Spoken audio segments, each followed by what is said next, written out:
जी हाँ, आज मैं बात करूंगा बुखार यानी फीवर, जिसे आमतौर पर सभी जानते हैं। इसके कारण, बचाव, जोखिम और इलाज, इन सब पर आज हम बात करेंगे। हमारे शरीर का सामान्य तापमान 98.6 डिग्री फ़ारेनहाइट यानी 37 डिग्री सेल्सियस होता है। जब हमारे शरीर का तापमान यानी कि टेम्परेचर सामान्य अवस्था से बढ़ना शुरू हो जाता है तो उसे ही हम बुखार या फिर पैरेक्सिया कहते हैं। बुखार शरीर के बीमारी से लड़ने का एक तरीका है, इसलिए बुखार संक्रमण यानी कि इन्फेक्शन का भी एक लक्षण है। संक्रमण के दौरान यानी इन्फेक्शन के दौरान हमारा खून और हमारी लसिका प्रणाली सफ़ेद रक्त कोशिकाओं, जिसे WBC कहते हैं, का उत्पादन करते हैं, जो संक्रमण रोगाणुओं से लड़ती है। इस स्थिति में हमारे शरीर का तापमान बहुत बढ़ जाता है, जिस कारण हमारी मांसपेशियों पर दबाव, अक्सर कहते हैं कि दर्द हो रहा है, और हमें कपकपी होने लगती है। आमतौर पर हमारे शरीर का तापमान 41 से 42 डिग्री से ऊपर नहीं जाता। हम सभी को बुखार के कारण शरीर में बहुत ज़्यादा ठंडी लहरें, थकावट का सामना करना पड़ता है। कभी कभी बहुत ज़्यादा ठंड लगती है।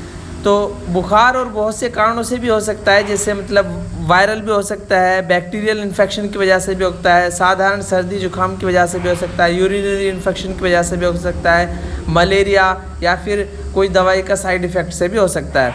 आमतौर पर बुखार, जैसे कई बार ऐसा होता है कि बुखार लगातार आता जाता है, कई बार ऐसा होता है रिमिटेंट फीवर होता है, कभी कभी आता है कभी जाता है, कभी ऐसा होता है कि जाड़े का बुखार चढ़ता है, कभी सेप्टिक का बुखार आता है, या फिर कभी पैल एब्रिटिशन फीवर होता है, या फिर कई बार ऐसा होता है मियादी बुखार होता है कि वो आता है फिर कुछ टाइम के बाद चला जाता है। इस टाइप के बुखार भी होते हैं। ये मान लीजिए 24 घंटे से अधिक यदि आपका बुखार जो है, शरीर का टेम्परेचर सामान्य से ज़्यादा हो और इस तापमान में 1 डिग्री से भी अधिक बदलाव नहीं हुआ, तो इस प्रकार का बुखार जो है निमोनिया हो सकता है, टाइफाइड भी हो सकता है, इन्फेक्शन की वजह से भी हो सकता है। यदि बुखार उतरता चढ़ता रहता है, बिल्कुल नहीं उतरता और शरीर का तापमान पूरे दिन सामान्य से ऊपर रहता है और इस पूरी अवधि में तापमान में 2 डिग्री से अधिक बदलाव नहीं आता, तो इस प्रकार का बुखार टाइफाइड हो सकता है। एंजियोकार्डिक के रोगियों को भी देखा जा सकता है। यदि बुखार 24 घंटे की अवधि में उच्च तापमान केवल कुछ घंटों के लिए रहता है और बाकी पूरे दिन सामान्य रहता है, तो यह आमतौर पर मलेरिया, प्यूमिया रोगियों में भी आ सकता है। यदि बुखार आता जाता है और कुछ दिनों या फिर कुछ हफ्तों तक रहता है जिसमें कोई लक्षण उपस्थित नहीं होता, तो इस बुखार का एक पैटर्न होता है। इसे ही हम आमतौर पर मियादी बुखार कहते हैं। आपने सुना होगा अक्सर ये बातें करते हुए भी।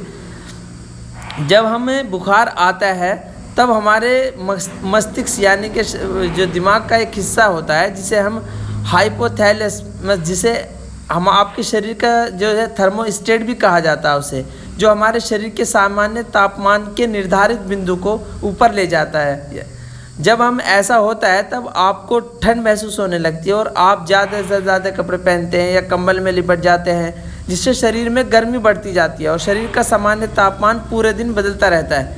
जैसे सुबह के समय शरीर का तापमान कम होगा, देर दोपहर या फिर शाम को तापमान बढ़ जाता है। हालांकि ज़्यादातर लोग 98.6 फ़ारेनहाइट यानी कि 37 डिग्री तापमान को सामान्य मानते हैं, लेकिन ये बुखार में बहुत ज़्यादा हमें एहतियात की ज़रूरत है, क्योंकि इससे बचाव की ज़रूरत है। अगर आप संक्रमण रोगी के जोखिम को कम करके बुखार को रोकने में सफल हो सकते हैं। अक्सर अपने हाथों में सफाई रखें, अपनी आँख इस तरीके से बार बार न छुएं। बुखार को कम करने के कई तरीके हैं। सामान्य तौर पर बुखार को कम करने के लिए आप आइबुप्रोफेन या एसिटामिनोफेन का उपयोग किया जा सकता है। ठंडा तौलिया रख करके भी आप बुखार को कम कर सकते हैं।